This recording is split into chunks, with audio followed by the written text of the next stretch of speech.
They said family meant everything until I stopped funding theirs. On Christmas morning, I gave them one last gift, a red folder. Inside it, 7 years of lies, manipulation, and nearly $254,000 worth of betrayal. What happened next shattered the illusion of family forever and set me free. My name is Amelia Morgan. I'm 36 years old, single, and live in a modest 2-bedroom apartment in Cambridge, Massachusetts. I work as a financial analyst for a mid-sized investment firm in Boston. My life is quiet, efficient, and stable. I've always been the reliable one, the daughter who sends money when bills pile up, the sister who bails out business ventures, the glue that keeps the fractured edges of my family from falling apart. But somewhere along the line, I forgot to ask myself a very important question: who takes care of the caretaker? It started innocuously enough. A phone call here, a desperate plea there. Just until the end of the month, Mom would say, "We're behind on property taxes. You know how these things are."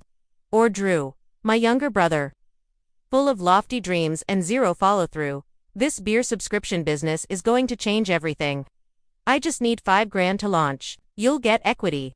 And Stephanie, my older sister, glamorous and sharp-tongued, whose husband Greg worked in real estate, "We're facing foreclosure, Amelia. The market is brutal. Can you float us just until the next sale closes?" I wanted to believe them. I did believe them at first. Because that's what family does. We believe. We support. We give without expecting repayment. That's what I told myself. Anyway, each time I drained my savings, canceled my travel plans, or passed up on opportunities to grow my own life, the money was always for emergencies. Except the emergencies never ended. 7 years. That's how long I kept the cycle going. I didn't realize it then, but I was trapped in a pattern of emotional manipulation wrapped in familial obligation. My therapist would later call it financial codependency. At the time, I called it love.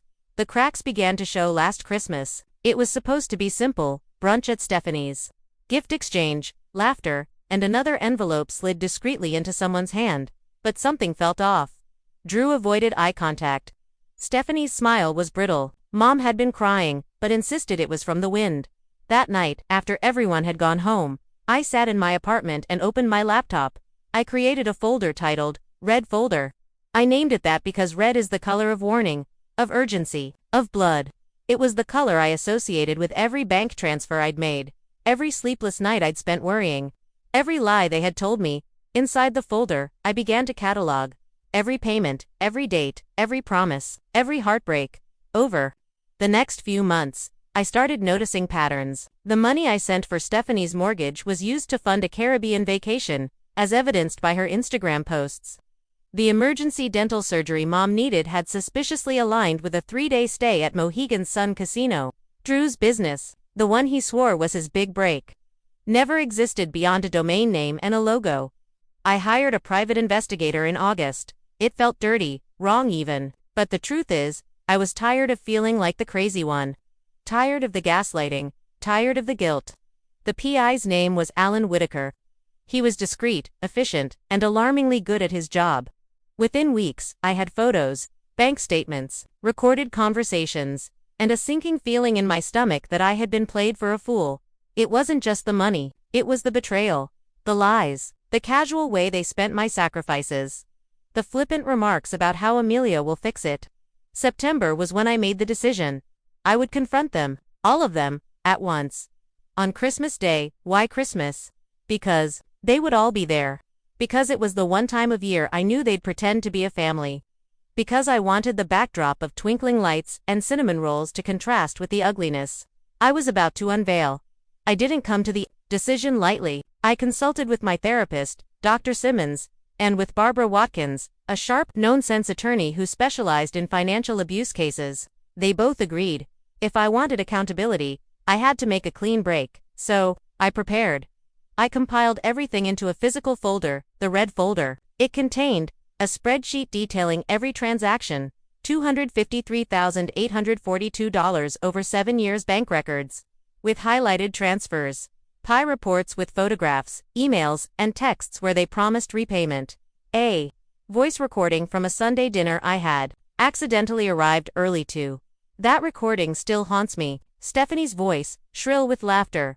She made me sign a repayment plan. like I was going to pay it back. What planet is she living on? And Drew, she's lonely. No boyfriend, no friends. We're all she has. Of course, she keeps paying. It's almost sad. Mom's voice, flat and tired. As long as she's useful, we keep her close. And so I made a plan. A meticulous, ruthless, heartbreakingly necessary plan. October and November passed in a blur of legal documents and therapy sessions. I bought their Christmas gifts, my last ones carefully chosen to reflect who I had thought they were. I wrapped them with care, attached handwritten letters to each, and packed everything into 2 bags. One held the gifts, the other, the ham and wine I was instructed to bring. When Stephanie abruptly decided that Christmas would be at Mom's this year instead of hers, the red folder went into my leather messenger bag. On Christmas morning, I woke early. Snow had fallen overnight, blanketing the streets in quiet, white. I dressed deliberately, a crimson sweater, charcoal slacks, black boots. My makeup was minimal, but polished. I wanted to look like someone who had come to deliver truth, not vengeance. I arrived at 10 a.m. sharp. The driveway was full. Stephanie's Range Rover, Drew's rusted Honda, and Jack's sedan. Jack, Mom's longtime partner, never had much to say, but he drank heavily and nodded often. Mom opened the door, her perfume wrapping around me like a shroud. "Merry Christmas, sweetheart," she said, pulling me into a hug. The house was a holiday. Catalog, towering tree, gleaming ornaments, garlands wrapped around the banister. Paid for, no doubt, with the emergency fund I had sent in early December. Breakfast passed with strained cheerfulness. No one asked about my work. No one asked about my life. The mimosas flowed, and the small talk circled the usual. Celebrity scandals, neighborhood gossip, the weather, and then it was time for gifts. Mine first, of course. A stained mug from Stephanie. A $25 bookstore gift card from Drew. A scarf from Mom that still carried her scent. I handed out mine with careful precision. A monogrammed leather portfolio for Drew. Sapphire earrings for Stephanie. A weekend getaway package for Mom and Jack. Their reactions were subdued, tense, confused, and then Stephanie cleared her throat. "Actually," she said, her voice tight, "we, as a family, have something to say." I already knew what it was, but I let them say it. "We've decided," Stephanie continued, "that we need to establish healthier boundaries. We feel that your financial involvement in our lives has become toxic. So, we're asking you to take a break from the family. For everyone's good." Mom chimed in, dabbing at fake tears. Drew avoided my eyes. Jack stared at the floor. I listened. I let them finish, and then, I reached into my bag and placed the red folder beneath the Christmas tree. "Open it," I said. "It's my final gift to you." The room fell into a brittle silence, the kind that shatters easily. The red folder sat beneath the tree, vivid and undeniable, its glossy surface gleaming like a stop sign. Stephanie's confident posture faltered, her smile dimming as she stared at it. "What's in there, Amelia?" Mom asked, her voice cracking. "Open it," I repeated, calmly. "It's my final gift." Stephanie hesitated. Then, curiosity or maybe arrogance pushed her to act. She stepped forward and unfastened the tab, flipping the cover open. What she saw made the color drain from her face. She read the spreadsheet first. Her fingers trembled as she traced the rows of dates and amounts. Drew peered over her shoulder, his mouth tightening. "This is crazy," he muttered. "No," I said, voice steady. "What's crazy is pretending this hasn't been happening. What's crazy is thinking I wouldn't notice." Stephanie pulled out the photographs, her vacation house in Maine, tagged with the exact dates she'd claimed she was close to foreclosure. She dropped the photos like they were burning. Drew grabbed the report on the beer business. It detailed how he'd used my investment for a BMW he kept hidden at a friend's house. His face went pale. Mom reached for the report with trembling hands. It exposed her gambling addiction in painful clarity: withdrawals from casino ATMs, loyalty program statements, surveillance photos of her entering Mohegan Sun. "I needed that money," she cried. "For real things." "Did you need Madagascar vanilla too?" I asked, voice sharp but not raised. "Or the $3,200 worth of decorations?" She froze. The truth hung there, suspended in the air like frost. Jack was the only one who hadn't opened anything yet. He sat with his drink halfway to his lips, staring at the documents on the coffee table. "You kept records?" Drew asked, voice rising. "Of course I did. Because I knew one day, this moment would come. Stephanie's mouth twisted into a sneer. You're punishing us. On Christmas, I'm holding you accountable. There's a difference. Mom stood up, face red with anger. How could you do this to us? We're your family. You voted me out of it 30 minutes ago, I said simply. Stephanie slammed the folder shut. You're insane, you need help. I got help, I said. Dr. Simmons, Barbara Watkins, Alan Whitaker. I surrounded myself with people who saw through the lies. Drew pointed a shaking finger at me. You investigated us. That's betrayal. No, Drew. Betrayal is lying to someone for years and calling it love. Jack finally spoke. Is all this true, Karen? Mom's fury evaporated. She looked at the ground. Most of it, she whispered. I didn't know how to stop. Stephanie's bravado faltered. Drew looked like he might cry. I took a deep breath and opened the final compartment in the folder.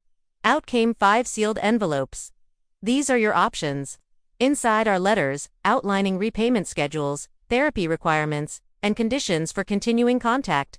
You choose. This is blackmail, Stephanie hissed. No. This is boundaries. Healthy ones. Something none of you have ever respected. And if we don't agree, Drew asked, then I pursue legal action. I have grounds for fraud, misuse of funds, emotional abuse, name it, but I'm giving you a chance to make it right.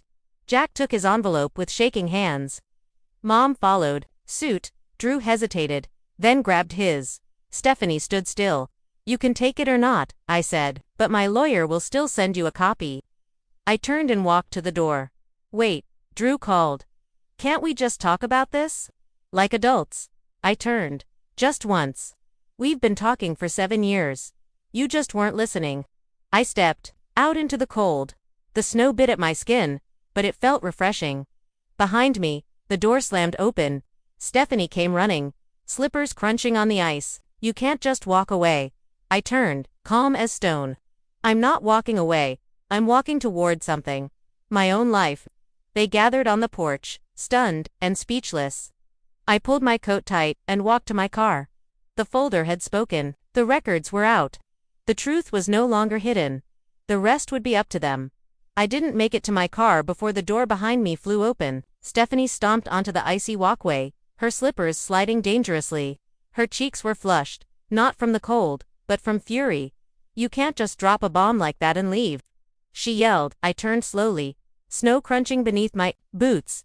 It wasn't a bomb. It was evidence. There's a difference. Drew followed her out jacketless, his phone clutched in his hand. Mom and Jack appeared behind them, lingering in the doorway, forming a tight defensive cluster, like always united when threatened. Even if the threat was the person who'd supported them for nearly a decade. Let's calm down, Drew said. Can we just talk about this inside? Please. I crossed my arms. No, I'm not coming back in just to be gaslit and guilt-tripped. Everything that needed to be said is in that folder. Mom stepped forward, her voice wavering, taking on that familiar wounded tone. It's always about money with you. Always keeping track, counting favors, controlling us with guilt. No, I replied. It's about honesty. Respect things this family gave up on long ago. You're throwing away your family over misunderstandings. Stephanie shouted. You threw me away first, I said softly. You voted me out when the money stopped. Stephanie looked like she might explode. You think you're so much better than us. At least we know how to live. All you do is work and judge. I exhaled. You're right, I do work. I take responsibility. I kept you all afloat. That's not judgment. That's a fact. Their bickering behind me started anew. Mom blamed Stephanie for the confrontation. Stephanie fired back about Mom's manipulation. Drew hung his head, rubbing his temples. Jack stood off to the side, clearly, just beginning to see the rot beneath the surface. Then Jack came toward me. I didn't know about the gambling. He said quietly, Karen told me the money was for emergencies. Said you were just generous. And you never questioned where all the new furniture came from, I asked. The vacations? The gourmet groceries? His expression turned shameful. I didn't. Want to know? That's a choice too. Before he could answer, Drew walked over. Look, about the BMW I planned to pay you back. I just didn't. I finished. Because it was easier to take than to earn. He winced. That's not fair, isn't it? I said. When was the last time you had a steady job? When have you followed through on anything? He didn't answer.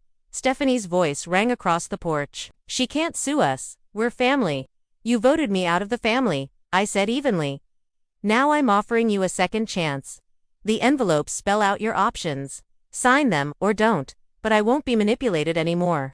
Mom finally broke down. I have a problem, she whispered. The gambling. It started small. After your father left. I just wanted to feel something again. Jack looked stunned. The second mortgage, the credit cards? She nodded. It's all true. Stephanie froze. Wait, what second mortgage? Silence. Then, the one I told you was for the roof. Mom admitted. Stephanie looked like she'd been slapped. I stepped forward. What happens next is up to you.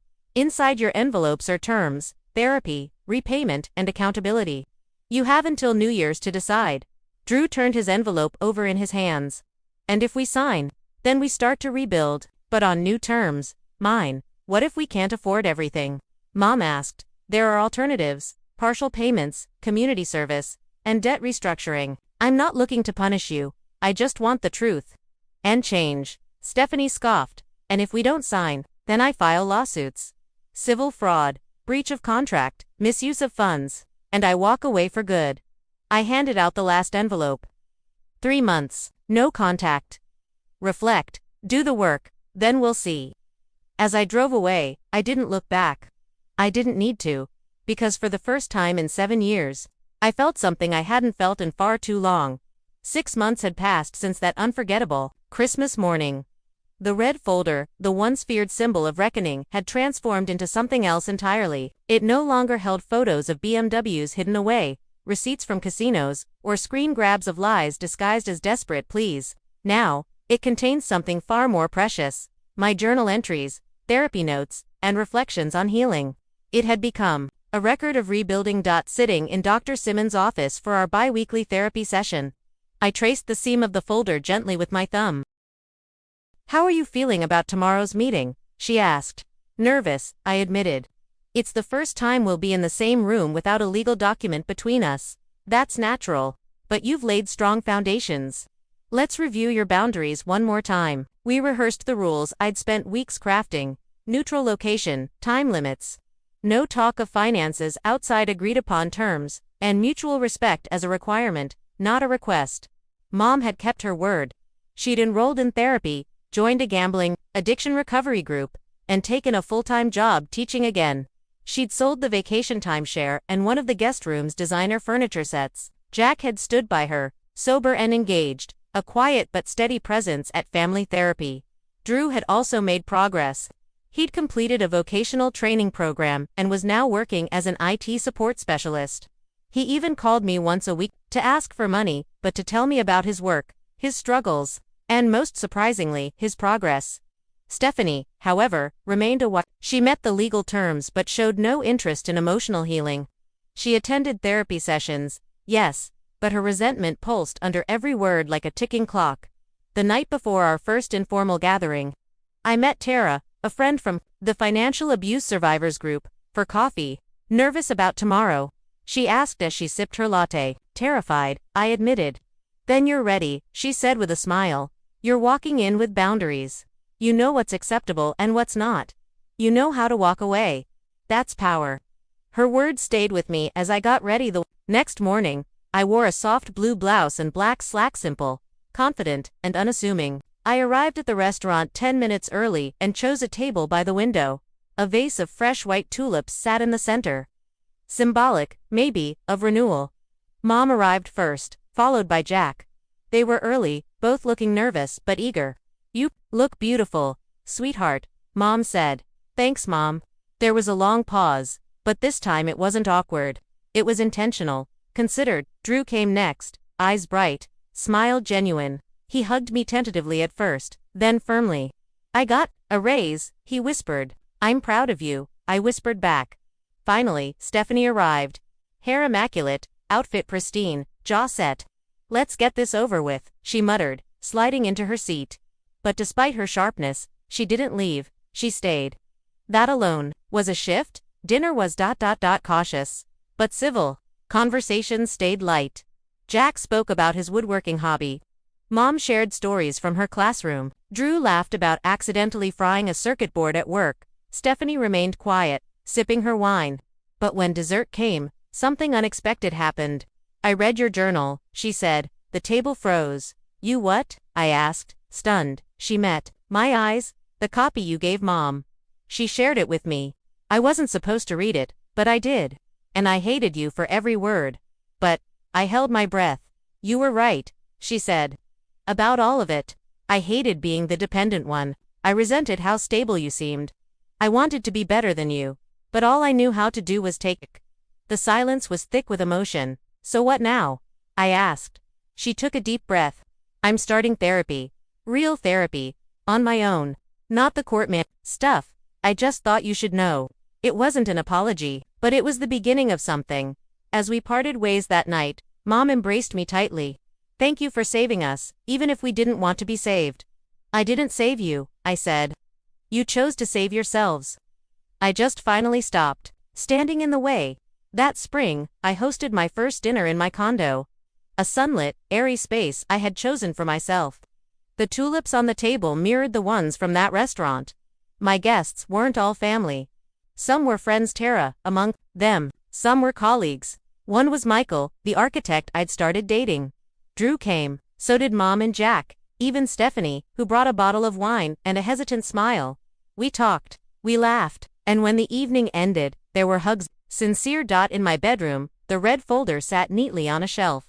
Its spine had softened over time, worn from being opened and reopened, its contents replaced by words of strength, recovery, and hope. It was no longer just a symbol of what had gone wrong. It had become a reminder of how things could be made right. Have you ever had to stand up to the people closest to you? What did it cost and what did it give you? Share your story in the comments, and if this story resonated with you, hit that like button, subscribe, and share it with someone who needs to know their boundaries matter. Because your worth isn't measured by what you give to others, but by how you honor yourself.